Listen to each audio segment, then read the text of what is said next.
Hi, welcome back from spring break.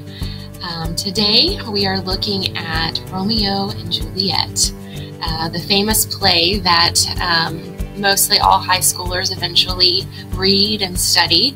I always look forward to this unit because it gives us an opportunity to examine and discuss some common youthful passions and sometimes the problems that come along with those passions if they are not handled properly.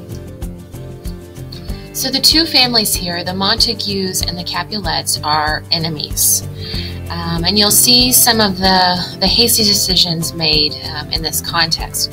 Romeo, who is a Montague, believes he is in love with a young woman named Rosaline. This is until he and Juliet lock eyes at a party.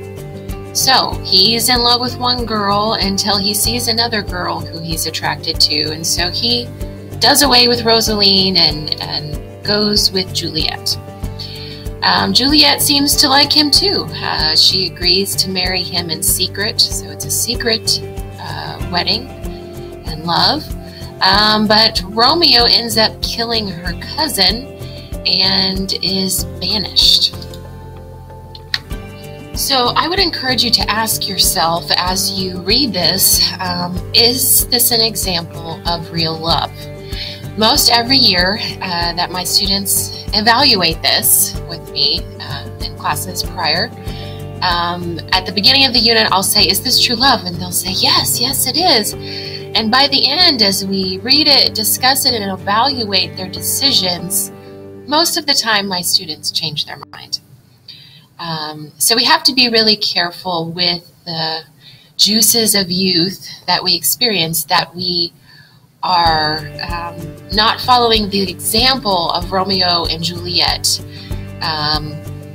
experiencing a quote-unquote love that is unhealthy and ultimately brings them to suicide.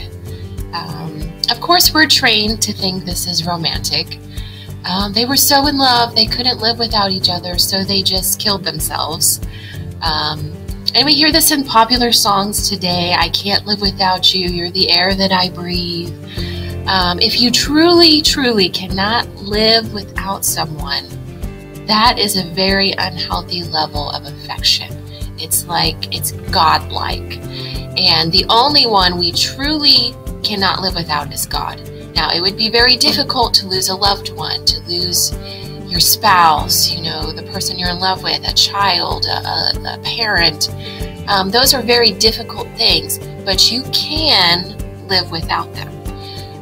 If you can't, you really had an unhealthy attachment that was beyond what is normal, beyond reason and advice, and could really bring you to ultimately destroying yourself, either psychologically or literally, as happened with Romeo and Juliet. So as we evaluate Romeo and Juliet over the next couple weeks, I would encourage you to ask yourself, is living according to my passions a good idea?